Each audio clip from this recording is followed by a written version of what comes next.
दोस्तों, आज हम आपको अजमेर शरीफ से जुड़ा वह किस्सा सुनाने जा रहे हैं जो इतिहास, आस्था और बदलाव की एक लंबी कहानी बयान करता है।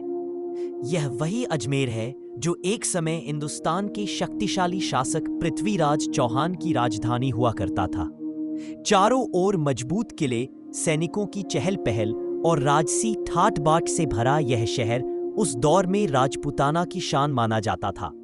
उसी अजमेर में उस समय एक अत्यंत विशाल और प्रसिद्ध मंदिर मौजूद था, जिसे लोग अजमेर का सबसे बड़ा मंदिर कहा करते थे। यह मंदिर आम लोगों के लिए नहीं था, बल्कि सिर्फ राजा, रानियां और राजघराने के खास लोगों की पूजा के लिए आरक्षित था। मंदिर की भव्यता ऐसी थी कि दूर दराज से लोग उसे देखने आते थे। मंदिर के बिल्कुल समीप एक विशाल सरोवर था, जिसे आज हम आना सागर के नाम से जानते हैं।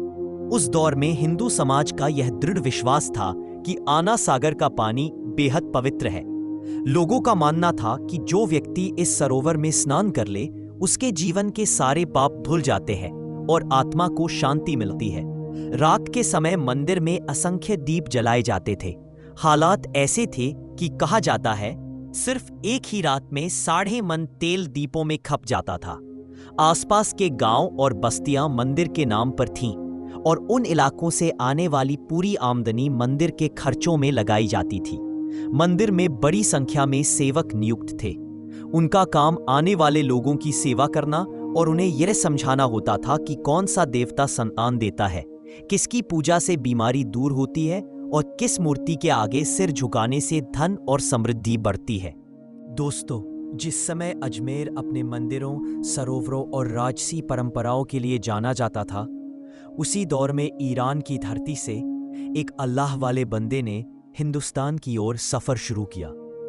यह कोई साधारण मुसाफिर नहीं थे, बल्कि मोहब्बत, सब्र और इंसानियत का पैगाम लेकर चलने वाले हजरत ख्वाजा मोइनुद्दीन चिश्ती रहमतुल्लाह अलैह थे। लंबा सफर तय करते हुए ख्वाजा साहब अपने कुछ खास साथियों के साथ अजमेर पहुंचे। शहर के बाहर उन्होंने आना सागर से थोड़ी दूरी पर एक सादा सी जगह चुनी। न कोई महल, न कोई तंबू, बस एक चटाई बिछाई और वहीं ठहर गए। उनके चेहरे पर अजीब सी सुकून भरी चमक थी, जिसे देखकर अनजाने लोग भी ठहर जाते थे। जब असर का वक्त करीब आया तो ख्वाजा साहब ने अपने मुरीद हजरत कुतुबुद्दीन बख्तियार काकी रहमतुल्लाह अलैह से फरमाया कि अजान दी जाए। कुछ ही पलों में अजमेर की फिजा में पहली बार अल्लाह की एकता और रसूल पाक सल्लल्लाहु अलैहि वसल्लम की रिसालत की आवाज़ गूंज उठी। यह आवाज़ अजमेर के लिए बिल्कुल नई थी। लोग चौंक गए। किसी ने पहले कभी ऐसी पुकार नहीं सुनी थी। हैरानी के मारे लोग अपने अपने घरों से बाहर निकल आए। देखते ही देखते आना सागर के किनारे लोगों की भीड़ जमा हो गई। सब यही जानना चाहते थे कि ये अजनबी कौन है और किसे याद कर रहे हैं। अजान के बाद ख्वाजा साहब और उनके साथी सरोवर के पानी से वुजू करने लगे।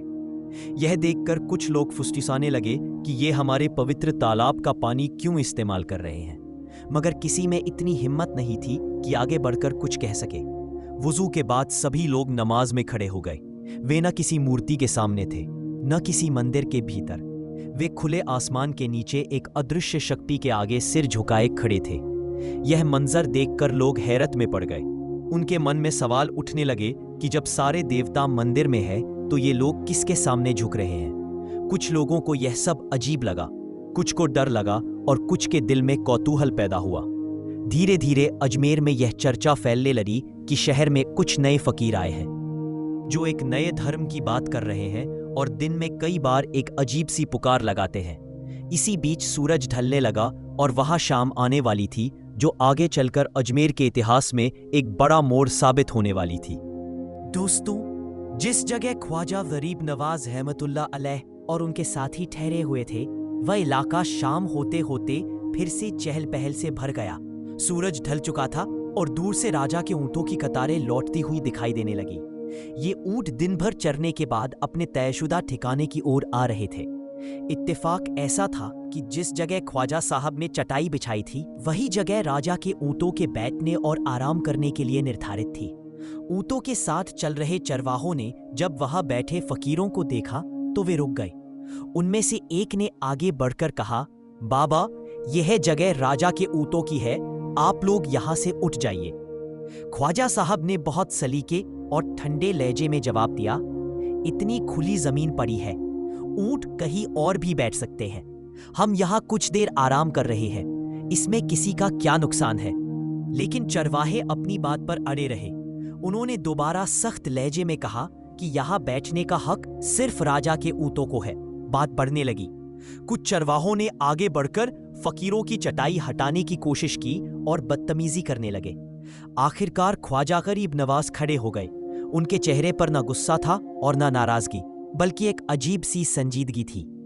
उन्होंने अपने साथी हजरत कुतुबुद्दीन से कहा, चलो, ये लोग कह रहे हैं कि यह जगह ऊंटों के लिए है, तो अब यही ऊंट ही बैठेंगे।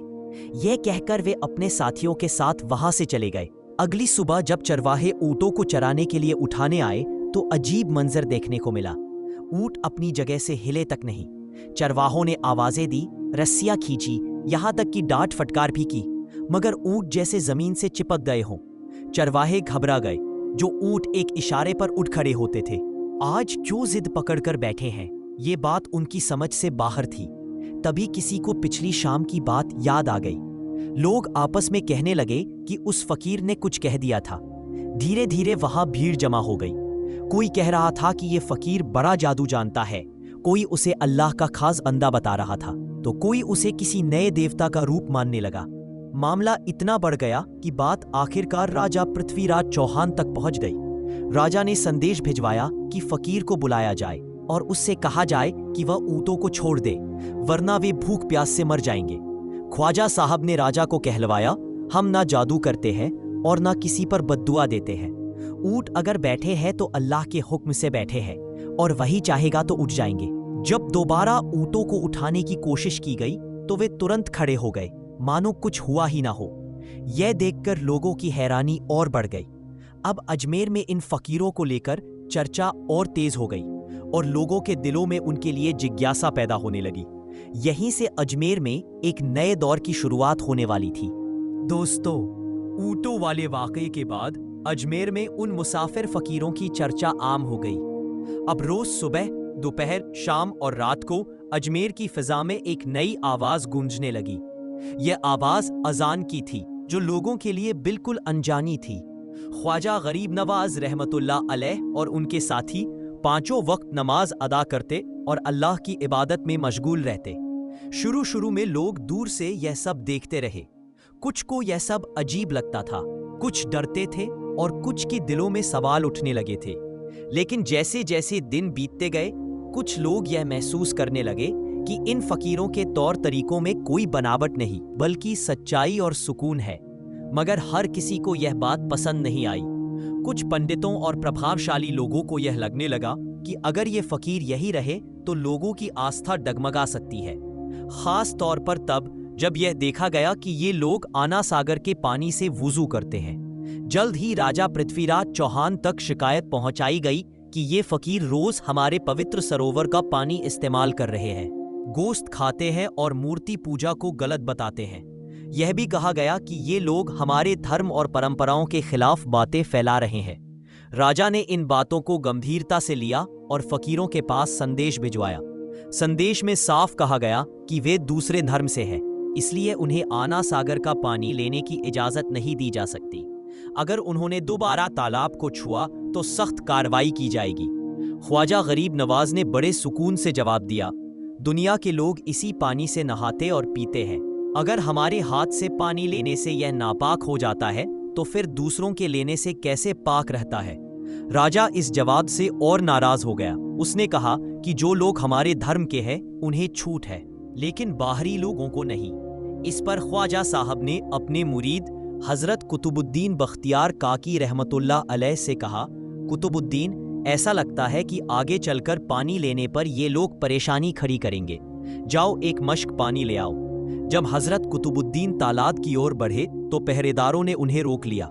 काफी बहस के बाद यह शर्त रखी गई कि उनका शरीर पानी को न छुए, तभी पानी भरने दिया जाएगा।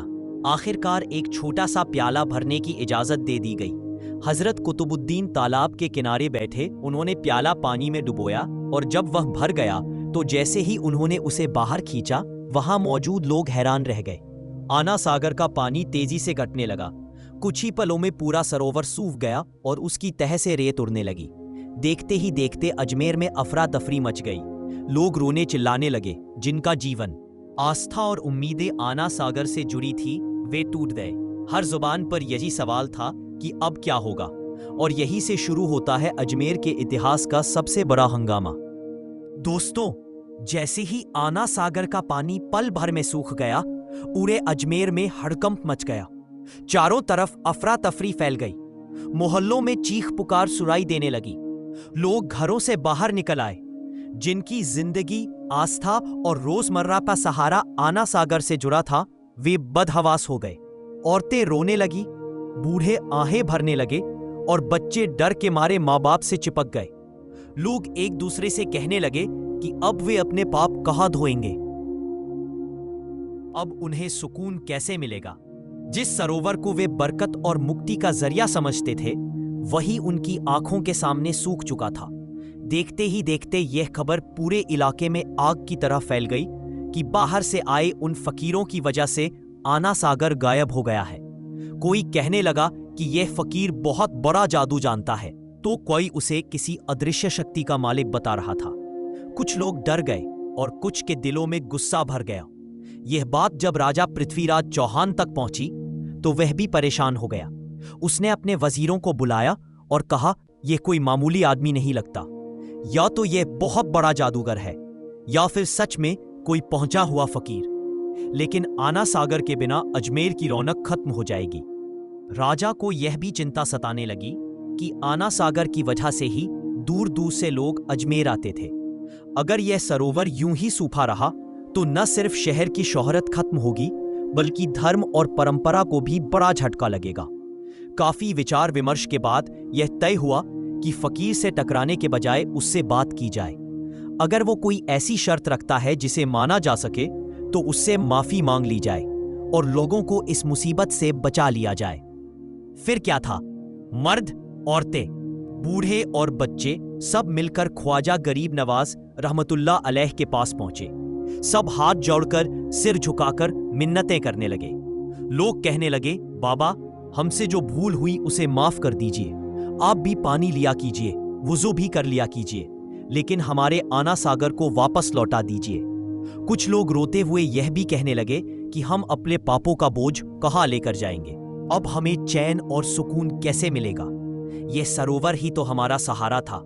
ख्वाजा गरीब नवाज ने लोगों की हालत देखी। उनके चेहरे पर ना घमंड था, ना नाराजगी।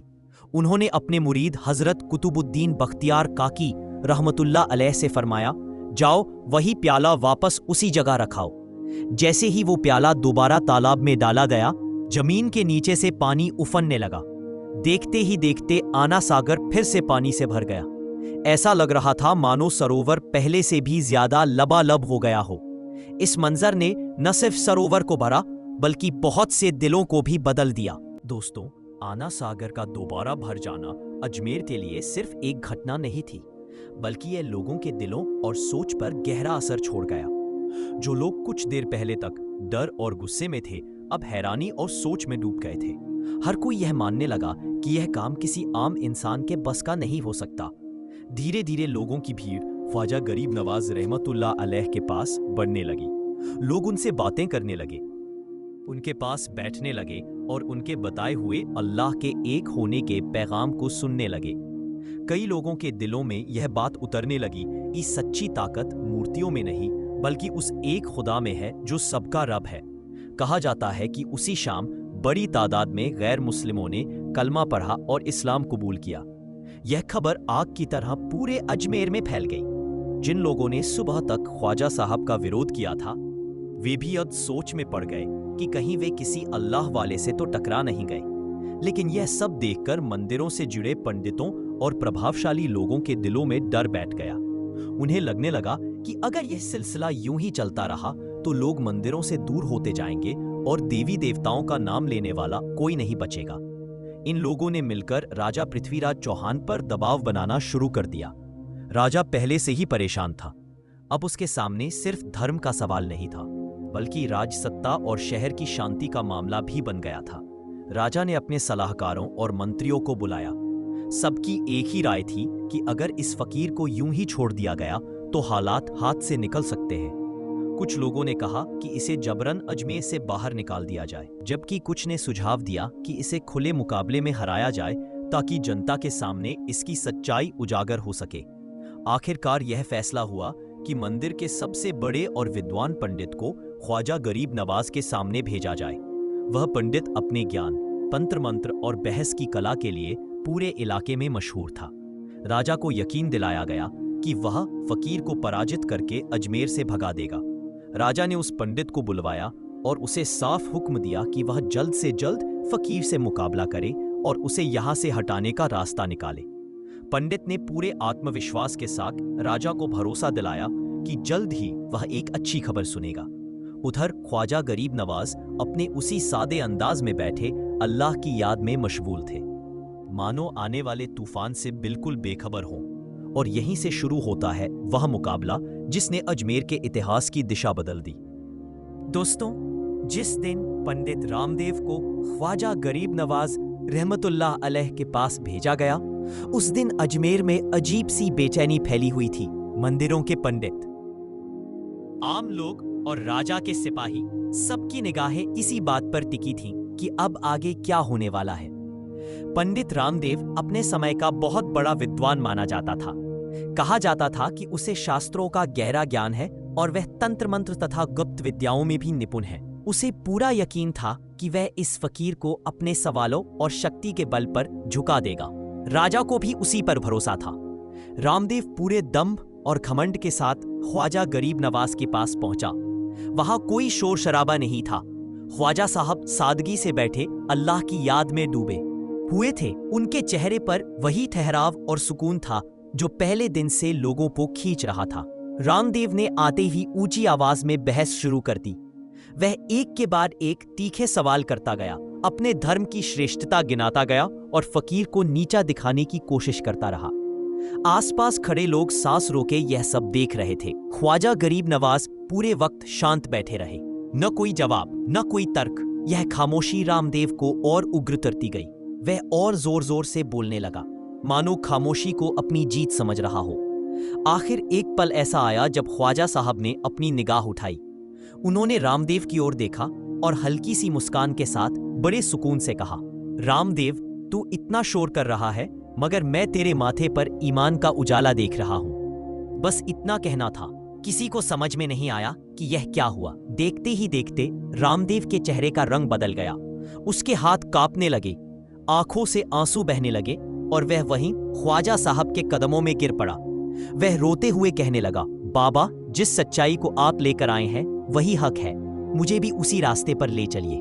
यह मंजर देखकर वहां मौजूद लोग सन्न रह गए। जो पंडित मुकाबला करने आया था वही हार मान चुका था, बिना किसी बहस, बिना किसी तर्क, बिना किसी शक्ति प्रदर्शन के। रामदेव ने वहीं सबके सामने इस्लाम कबूल कर लिया। यह खबर पूरे अजमेर में आग की तरह फैल गई। जिन लोगों ने सोचा था कि आज फकीर की हार होगी, वे खुद अपनी आंखों पर यकीन नहीं कर पा रहे थे। यह सिर्फ एक इंसान का बदलना नहीं था, बल्कि एक बड़ी लहर की शुरुआत थी जो आगे चलकर अजमेर की पहचान बन गई। दोस्तों, पंडित रामदेव के इस्लाम कबूल करने के बाद अजमेर की फिजा पूरी तरह बदल चुकी थी। जो लोग अब तक ख्वाजा गरीब नवाज रहमतुल्लाह अलैह को एक साधारण फकीर समझते थे, वे अब उन्हें अल्लाह का खास बंदा मानने लगे थे। हर तरफ सिर्फ एक ही चर्चा थी, इस दरवेश के पास न कोई सेना है न कोई दौलत, फिर भी इसके असर से दिल बदल रहे हैं। इतिहास के कई बयान बताते हैं कि ख्वाजा गरीब नवाज के अजमेर में रहने के दौरान बड़ी तादाद में गैर मुस्लिमों ने इस्लाम कबूल किया। कुछ रिवायतों में यह संख्या हजारों में बताई जाती है, तो कुछ में लाखों तक का जिक्र मिलता है। यहां तक कहा जाता है कि ख्वाजा साहब उन चंद बुजुर्गों में से थे जिनके जरिए असंख्य लोगों के दिलों को नया रास्ता मिला। राजा पृथ्वीराज चौहान भी अब पहले जैसा सख्त नहीं रहा। उसे यह एहसास हो चुका था कि यह शख्स किसी तख्त या ताज के लिए नहीं आया, बल्कि इंसानों को जोड़ने और सच्चाई की बात करने आया है। इसीलिए ख्वाजा साहब को अजमेर में रहने दिया